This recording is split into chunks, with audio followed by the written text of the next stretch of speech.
Think back to when COVID-19 first entered our lives, first changed how we approached the day. It wasn't my imagination that put me in the hospital, it was COVID.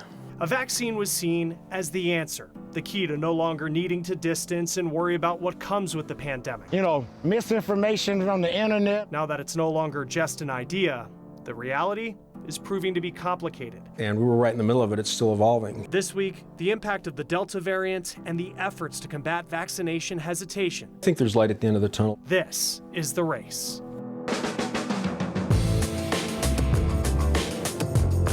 Welcome to The Race. I'm Chris Stewart. When it comes to the COVID-19 vaccine, we've seen concerns go from whether there will be enough doses to go around to whether there's enough people who want them. But in many cities across America, including here in Charlotte, North Carolina, people are helping the unvaccinated overcome whatever may be holding them back by bringing answers right to their door. Okay, so this just you rolling the dice that what they tell you is in there is all good. This goes all against what God's teaching us. Are you sure? Yes, I'm sure. I'm deadly sure. The topic may be America's most contentious. What you're saying is, like, I need to take something into my body. I have no idea what they're putting in it. See if they got this one. But it's a conversation Robert Dawkins doesn't fear. We're out talking to people today. Have you already gotten your COVID vaccination? No. Are you thinking about doing it? No. If they say no, then we ask people why, and if there's any questions that they have to try to clear up any misinformation. Where are you going? 5 days a week, Robert and other members of his nonprofit go door to door. You can see an ad on TV, hear an ad on the radio, but it's nothing like doing something face to face. They're trying to make sure people in areas with low vaccination rates have the right information. It's been a moving target. In the beginning, it was, misinformation from the internet about 5G and things going in your body. And You'd have heard everything, from the 5G towers to Bill Gates. They have the issues with why is he so interested in it. They feel like they're getting microchipped. How hard is it to change someone's mind when they believe those things? Oh, it's hard.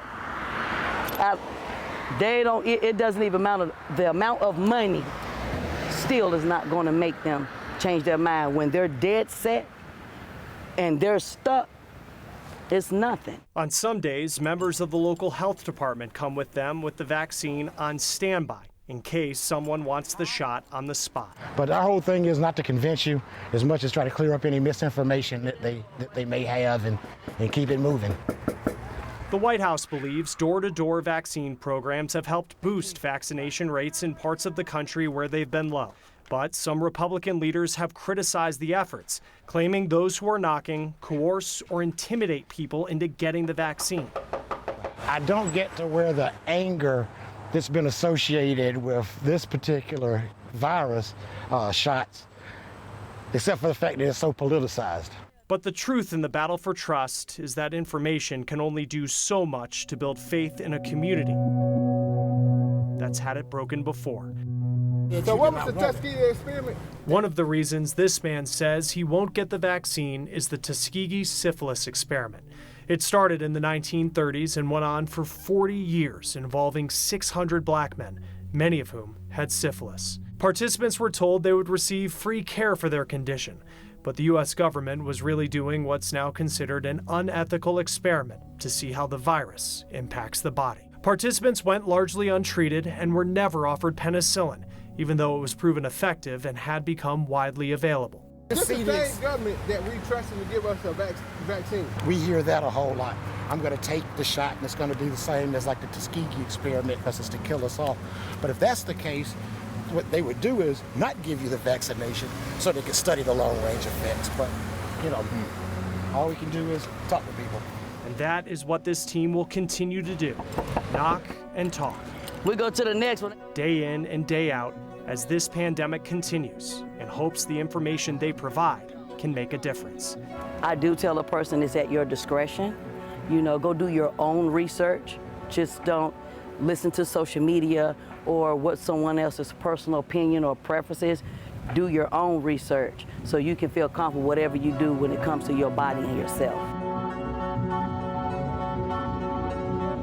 The only doctor serving a rural community says he is watching nervously as Delta cases surge nearby. And COVID doesn't care who you are. COVID doesn't care. It'll get you. He told Alexa Liacco how he and his staff stay prepared for a wave of cases.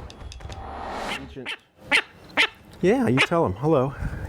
Want to say hi? Kurt Papenfuss starts his days here. I just take her out for walks. But this time with his feathered friend isn't just for fun. That was good therapy to recover.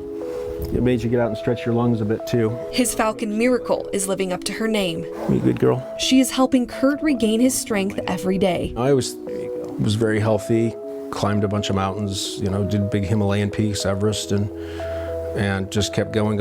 And I really thought, well, if I get COVID, I should be okay. But for whatever reason, it really hit me hard. 9 months after being hospitalized twice, first with COVID-19, then pneumonia, the aftermath of the virus lingers. Man, it took months to get better. He spent most of this year off work in speech and physical therapy. He's battling memory issues and recovering fine motor skills. I never really felt old before. When I hit my 60s, I started slowing down. But after COVID, I finally started feeling kind of old. People that get whacked and spend time in the ICU come out different. For Kurt, his second chance came with a new perspective. I was so busy. That was a forced time out. And then he really had to think about things. His time away from work made him want to come back stronger because his work is here. Got all the x-rays ordered? Dr. Kurt Papenfuss runs Keefe Memorial Hospital in rural southeastern Colorado. When people die, you know them too, and you know them personally. In the big cities, people are dropping dead and you don't know them. So there's not that emotional attachment. That's the hardest part, I think. He is one of few doctors serving 2,000 square miles. If you're a doc, if you don't take care of yourself, how are you going to take care of anybody else? That lesson he learned from his hospital bed in Denver, as his own community saw their worst surge of the entire pandemic last year. I'm hearing about all these people getting sick and some died here, and I'm the doc here and I can't be here. When they really needed me, I was taken out by COVID. But as cases begin to rise again now, he's here. It strikes closer to home because you've been there, you've done that. And he's hoping he can use that knowledge to help. This small hospital with just 8 beds in the middle of a sea of prairie grass is also in the middle of a rapidly spreading infection amongst mostly the unvaccinated. Well, welcome to Cheyenne County. You're stepping into our little COVID surge. We watched it come from Missouri where there was a big outbreak and watched it slowly work its way up the interstate, west along Kansas, and now it's here. But this surge isn't only different for Kurt, it's different for the hospital. This time they have ample supplies and PPE, and they've built a team of doctors, so Dr. Papenfuss isn't all on his own. That is something that we have worked on recently and is a little bit different from when he was out before, and that is just having a really stable physician group and having that team for him. But even with the best preparation comes the challenge of not knowing what's next. It's still evolving, and COVID doesn't care who you are. This whole kind of artificial red-blue divide, it just, COVID doesn't care. It'll get you. And being so far away from bigger hospitals, Kurt knows he can't do it all. We're limited. We don't have an ICU. One really sick person would pretty much wipe out our nursing staff. We don't have really a deep bench. That's a concern. That's why he hopes his neighbors will see what he went through. It's real. It's out there. It wasn't my imagination that put me in the hospital. It was COVID. Because with more knowledge comes more hope. I think there's light at the end of the tunnel for sure. We'll come out of it probably different, hopefully wiser. Wisdom growing inside Kurt as he realizes he will be there for his community if he is first there for himself. For The Race, I'm Alexa Liacco. The race continues next.